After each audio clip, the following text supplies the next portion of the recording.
Hey, what's up, everybody? I am Zach. This is Eric, and we are here for episode 8 of Do That But Better. And we're talking about how whole foods are helping you and how they're hurting you. Eric, what's up? Well, the open is done. Yes. Actually, you want to know something? I was going to introduce us as our final score. So I was going to introduce myself as 9,111 and introduce you as 12,486.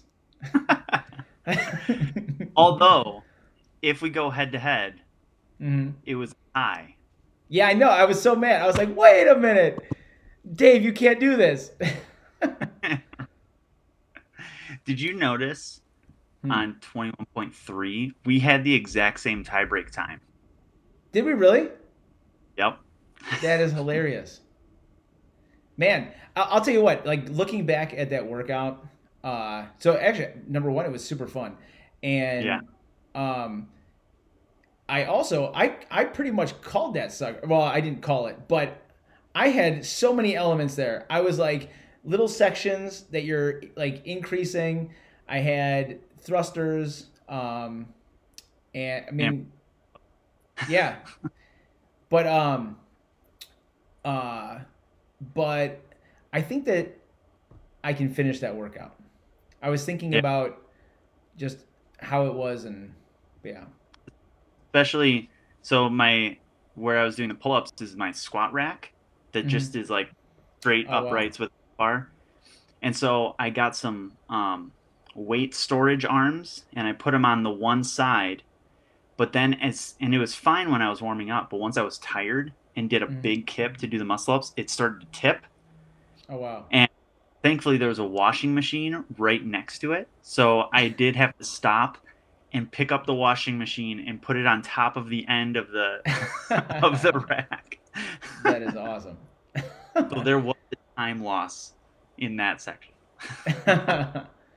Yeah. No. So how did you do it? Um I I broke everything up. So Yeah. like the toast bar and the chest of our pull-ups, I broke those up right away, which I'm glad I Yeah. did. I only, my hands are tender, but I just Yeah. got like a little rip in each Right. hand. There you go. Yeah. Yeah. I just That got was I got my one goal, small was one. to not destroy my hands. Yeah. And actually, I even told people at the gym that when you look at this, number one, if you're not rocking these out, it's like start slow because Hmm. you're gonna save your grip. If I had multiple people that I was like, all right, just do singles the whole time. Do singles toes bar, do singles chest to bar, and etc. And we had multiple people getting their first pull up, first chest to bar. Natalie got like 20 something chest to bar pull ups. She'd never done any. And Nice. but yeah, it was. I did the same thing. I think I started off my toes to bar in like sets of three, and so I just three drop. Because I didn't want to rip my hands before I got to muscle ups, and I was figuring that I'm going to do muscle ups in singles, and I also feel like if you don't stop, like so I can do the toes to bar, I can do them in singles or in like threes or fives or something like that forever, Hmm. where I never put my hands on my legs, right? But Right. if you do a set of 10 and then you put your hands on your legs, you start questioning yourself, all that kind of stuff, and you're like, am I ready yet? But in the muscle ups, I took a lot of time between each one, and I could have shortened that up. And I feel like the thrusters, like once you're done with the muscle ups, the thrusters are going to get done as long as you Right. have like a minute left, you know. Yeah. So next time, Yeah. Fun one. yeah, We'll probably see that one again. yeah. And if not, I might just do it again. That was just I just really enjoyed it. But yeah. Well, anyways, so back to food. So we got whole foods, and this is something that comes up with a lot of people that I'm talking to when they're first coming into the gym, or uh, it, yeah, just doing any kind of like consultation, and everyone goes, "I'm eating really well." And uh, usually what they mean is that I'm eating like nutritious food, or they go, I'm eating healthy. And I feel like so often healthy means that they're eating like eating whole foods, so things that are unprocessed and things like that, which is usually a great step in the right direction, right? But it lots of times doesn't get us to our goals. Yeah, not that alone. Yeah, exactly. So yeah, like talking a little bit about, what are the problems when we're only thinking of whole foods. CrossFit's prescription or description of eating well is eat meat and vegetables, nuts and seeds, little starch, no sugar, right? Which now, if you're in that paleo kind of mindset, or just eating real stuff, eating to the outside of the grocery store, this is going to be a great step for so many people. Hmm. And so if you are eating fast food every day, or if all of your food comes in a package, it's probably not very good, whether it's for body composition, whether it's for health, or even just performance, stuff like that. Yeah. But If the packaging says health or nutrition on the on the package. right, yeah, and so there's just so much information out there that I feel like we take snippets of info and we feel that this is good. So, hey, I'm eating good fats, so I'm eating almonds, and I'm eating all kinds of almonds, or avocado. And it's like, dude, I can have as much guacamole as I want. And it's like, all right, hold on. Yeah, you just Or ate the news 3,000 said, calories of avocados. yeah, the news said 80% uh, cacao chocolate has all of these health benefits. So I eat 3 bars a day.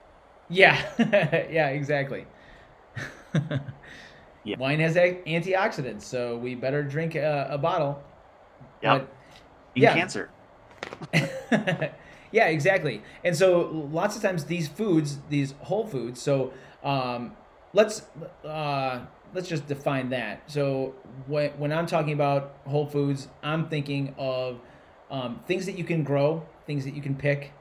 So this is going to be all your leafy greens. This is going to be your lean meats and things like that. So unprocessed meats. So if you're getting an actual chicken and you're cooking that chicken, as opposed to chicken nuggets or something like that. So anything real, if it had a mother, if you could kill it or pick it or grow it, this is what we're talking about. So unprocessed kind of foods, Yeah. right? In the form that you find it, like Yeah. out in nature or at the farm or whatever. Now I got a question. I was talking to Nelly about this earlier. Um, would you consider egg whites to be whole food? Hmm. I think so. Yeah. And So I, especially, I I think for most people, uh, there's a spectrum. You know, right, like, is eating egg whites an improvement over eating cereal for breakfast? right. Yes, you are closer to a whole food. Yeah, absolutely. Yeah, and yeah, my thing. I mean, man, I'm trying to think of what the example that she had was that was pretty good. But yeah, I mean, so egg whites, you are like even if I just cracked an egg and only used the white, I'm gonna be, it's still more of a whole food. Yes, it's missing a piece, but it's not too big of a deal. Yeah, and there is. I mean, take that, go down that rabbit hole of like pulling things from science and Yeah, making decisions from. But there is, what do they call it? The entourage effect, where nutrients tend to be absorbed and used better in their natural state. So this is like a hmm, huge benefit of whole foods. That yeah, if you pull out vitamin C and just take vitamin C, it doesn't get absorbed and used as well as it does when you eat an orange and it has all these other chemicals interacting with it that your body recognizes. And so, same thing like with an egg, all of the different proteins and the cholesterols and everything else that's in there, they all work together. Right. So, that is a huge benefit of whole foods. And at the same time, like we said, like egg whites are an improvement from McDonald's McMuffin, Right. an egg muffin, right? Yep. So, Yeah, and you know what? I think that so much of it is going to come down to context, and you know, like with the benefits of Whole Foods. Yeah, you want to get as much nutrients as possible. So if you think of a bank account, every time that you eat something, it is going to take some digestion, right? So there is stress on your body when you eat, even though you're giving it something. So you're making a deposit, but there's also a withdrawal. So now, if I have more, if I have more nutrients, more going in, right, then I'm going to be getting more of a benefit because I'm getting these vitamins and minerals as opposed to just getting the calories. mhm, And that's actually one of the big downsides to processed foods is they are very calorically dense. So lots of times we're getting more calories with less food, and and it takes less to digest it, right? So we're actually absorbing more calories than if we were eating whole foods. So mhm, this is one of the reasons that is so beneficial to be eating whole foods, especially if you're looking to lose weight for health, all that kind of stuff. You're getting vitamins and minerals. Your body has to do this work, so you're not absorbing as much of the calories, so it's not just calorie overload. And so we yeah, so like having them both, they can be beneficial. Now on the opposite end, processed foods are or even just like simple sugars and like things like that are going to be super beneficial if you're trying to gain weight, right? Because I can get more calories in and things like that, so I don't have to be putting as much food in my face. yeah, yeah, gaining weight, performance. If you're in the middle of a CrossFit competition, Hmm. it's pretty tough to choke down a salad with some shredded chicken because I've tried it. Fun. Yeah, yeah, absolutely. And so now having that protein shake with some dextrose in it or something like that is going to be super beneficial, and you're using it in context with what you're doing.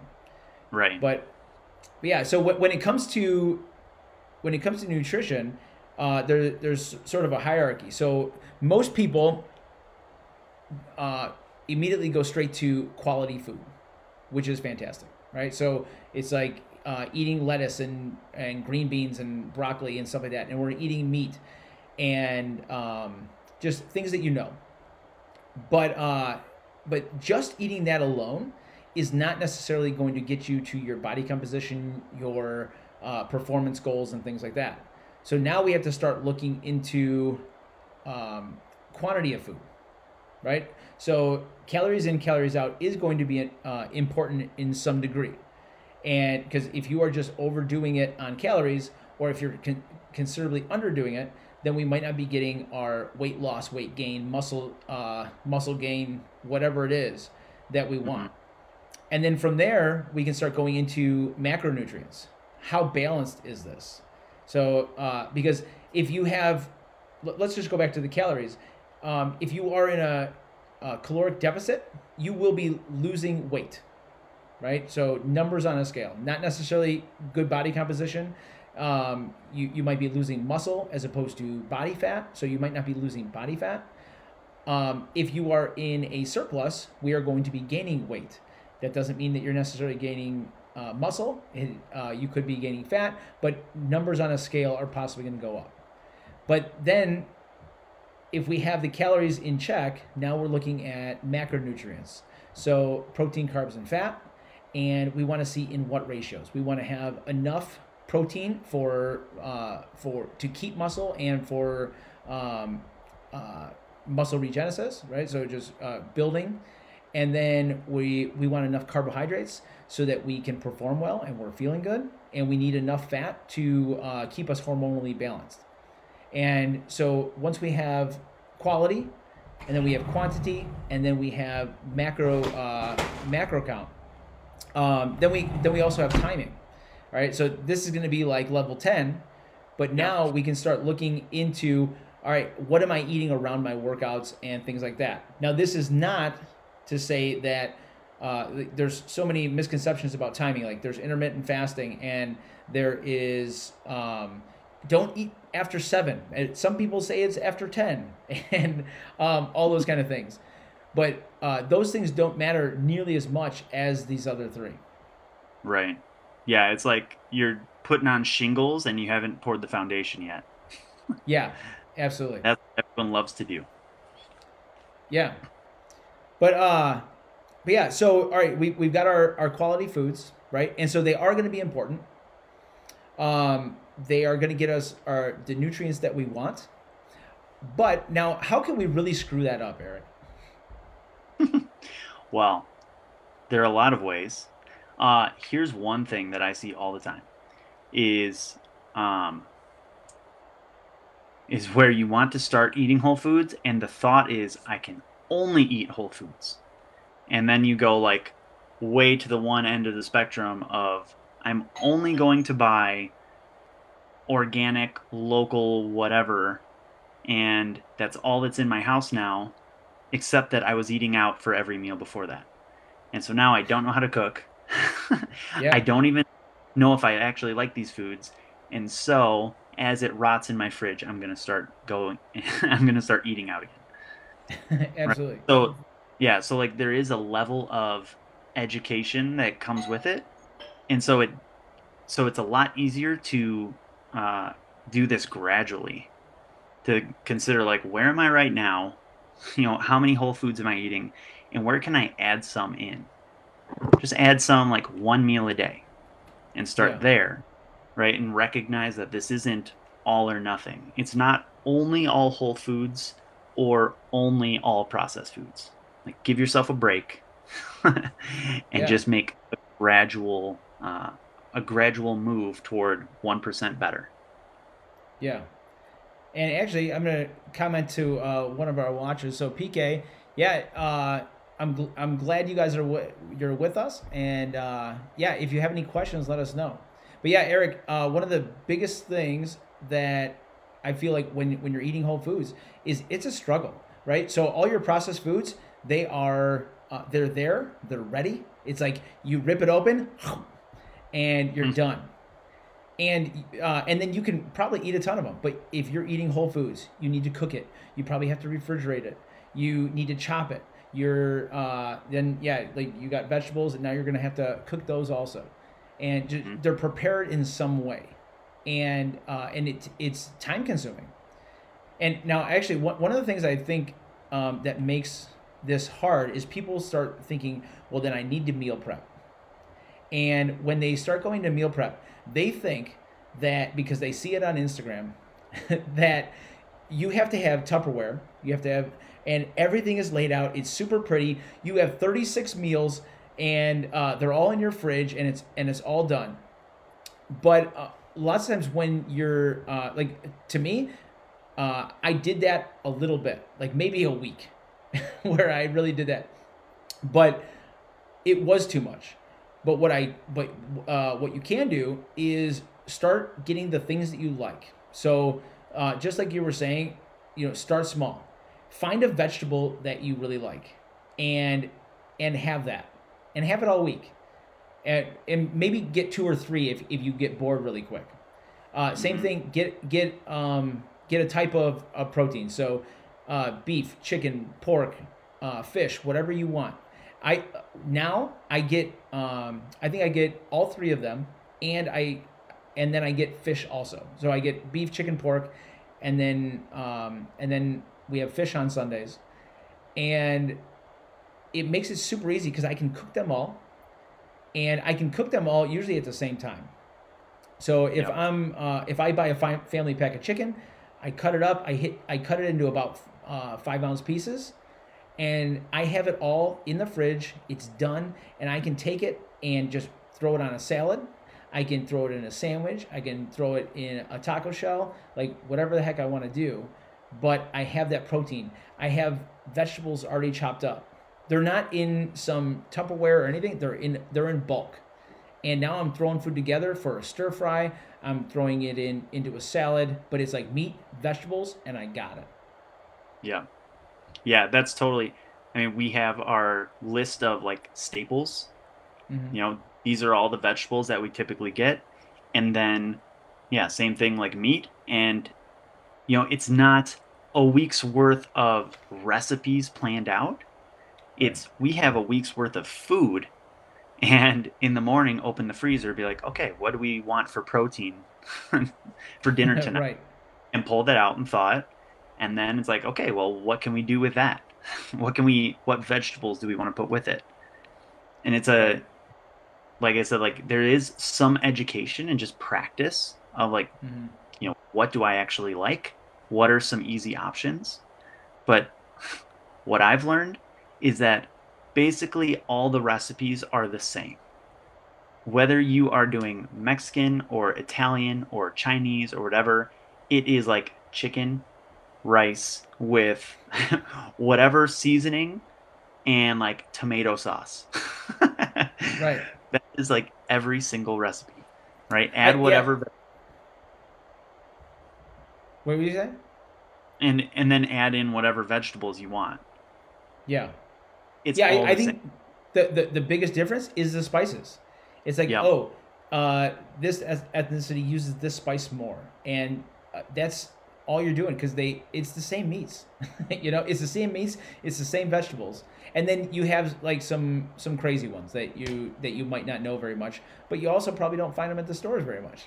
So it's like just find the vegetables that you like. And actually, really, I mean, when people start eating whole foods, I think that lots of times we go to these easy things, and this is where we end up going calorically really high because instead of eating meat and vegetables, it's like I'm eating avocado and I'm putting lots of olive oil on everything, and I'm eating nuts because once again, it was very easy. Yeah. you know so because you can go get the homemade or the guacamole from the deli, just pull it out and it's already set. You've got almonds in a bag, you've got all these other things that are super simple. And even if you want to say, hey, I'm having this Nutrigrain bar because it's oats and honey. And once again, it's like, all right, I think we're missing the point on this. It's like get back to eat meat and vegetables, nuts and seeds, little starch, no sugar, and now we're back along the right track. Yeah. Yeah. It's simple, not always easy. Yeah, yeah. So now, if you're thinking about for health, so obviously we're gonna want those whole foods. Um, but when we're thinking about body composition, we need to start going into how that breaks down. And now I know that you with precision nutrition do like the hand method, Hmm. right? Yeah. So tell me how that works. So when you are trying to track your macros, right? First thing you need to know what foods fall into which categories. Mhm. uh, but then, you could either weigh your protein and your carbs or measure it out in measuring cups. The way that I like to do it, it's super easy, is you use your hand. So oh, this is backwards, so it freaks me out. So the size of your palm, that is a serving of protein, right? Mhm. And that's like width and the size, right? So that's like a hamburger patty, right? Um, a fist, that much, like vegetables. If you want carbs, like a dense carb, like rice, potatoes, something like that, a serving is a cupped handful, so whatever fits in your hand, and then protein is just your thumb.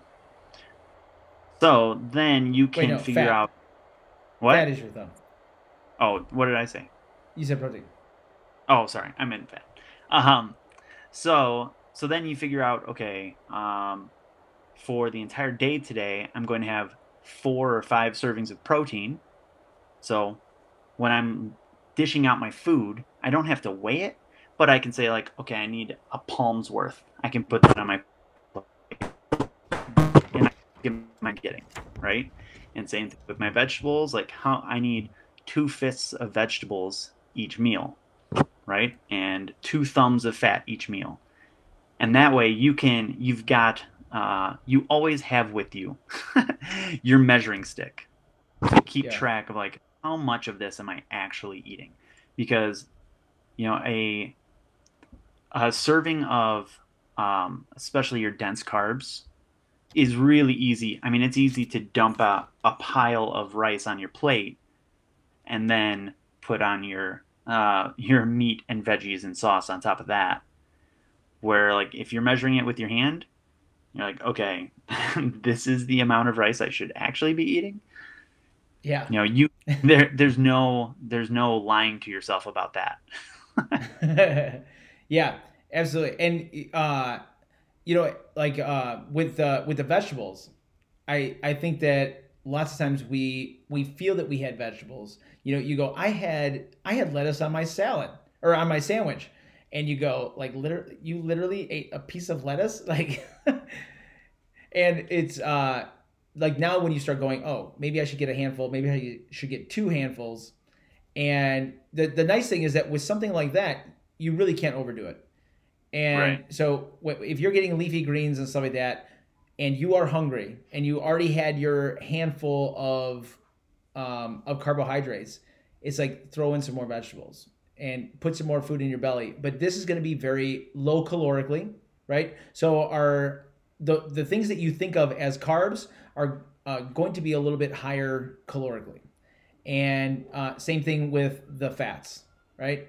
And now, if you think of that thumb-sized portion, well, where's my thumb? So if you think of that thumb-sized portion of fat, and you go, oh, I had this salad with cheese and dressing, and the dressing was dumped like, and I threw nuts on it. It's like, oh man, I just really overdid that. And although these are healthy fats, nutritious fats, which is going to be beneficial, they are calorically high, and this could be a problem with weight loss and things like that. Hmm. Yeah, it all comes into account. I know with vegetables, my policy for myself is Mhm. I eat those first. And that's like the first thing that goes on my plate. So, if I'm having a salad with dinner, I load up my plate first with salad and eat that. And then I can, put other stuff on. Or like, you fill the plate with that and then everything else gets the leftover space. Yeah, And yeah, I then like eat that. that first again because it's a lot of volume with not a lot of calories. So that fills you up more. So I eat my pile of veggies first and now look at my protein and fats, and my Right. dense carb. Yeah, and it's nutrient dense. Yeah. So you're getting lots of vitamins and minerals. You're keeping it low calorie, and it's just a win-win all around. Hmm. But yeah. So yeah, when you're looking for health, looking for that quality food, super important. Then when you're looking for body composition, we're looking for quantity. So am I getting too much, too little? And then if you really want to start diving in, if we need to supercharge this, then we start looking into the protein, carbs, and fat, where we're making sure that we have the right amounts of each.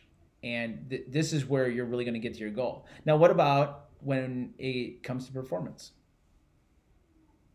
So that starts to fall into that timing category as well as your macros, where those things are going to start to, your ratios are going to start to adjust a little bit, right? Where like fats don't sit great in your stomach when you're, running a marathon or whatever, it's 5K or doing your CrossFit workout.